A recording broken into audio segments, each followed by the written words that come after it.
First, I want to say thanks to everybody who's helping make this possible. It's pretty amazing that we're adapting this way, so great stuff. And shout out to everybody outside. It's awesome to see everybody show up for support for their various causes. I also want to thank Dr. Brewster and the St. Mary's County Health Department, any volunteers and other agencies who help to protect our community through the pandemic, because they're also a reason why we can be here. This community member supports the health department, and that's why I'm asking that the funding for new positions be made available. The majority of our community has come to understand the important role of the health department, and we need that funding to go to the health department in order to make their work reach even further. I also would like to thank educators, building workers, administration staff, and many others who took on the tremendous task of reshaping what modern education looks like over the past year.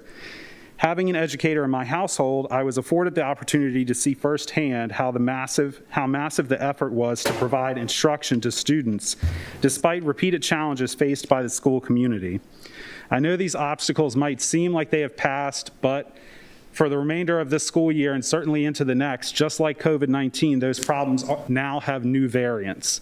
SMCPS needs the funding they've asked for, not only for the staff, but for the students.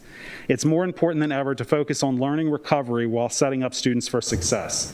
I consider SMCPS a wise investment of my tax dollars. Next, I urge the commissioners to go above and beyond by funding not only 2, but 3 early voting centers. As we witnessed in the last election, 1 early voting center is not enough. It wasn't enough before, and that actually became a visible reality thanks to COVID-19.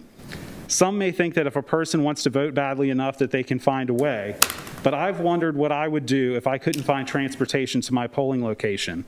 I could ride public transit, but the thought of crossing multiple traffic lanes or having to walk further past the typical transit stop is discouraging. Not only am I asking you to fund 3 early voting centers, but I'm also asking for you to work with appropriate agencies to make these centers accessible via a public transit stop at the entrance of the voting center. Accessible voting is infrastructure, and this community member considers accessible voting a judicious investment of my tax dollars. Finally, I request your continued focus on and investment in building a YMCA in Lexington Park.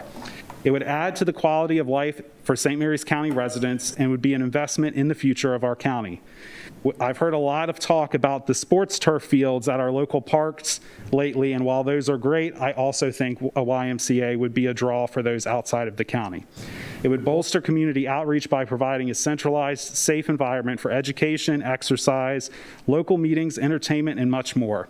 And it would be an excellent use for my tax dollars. Thank you.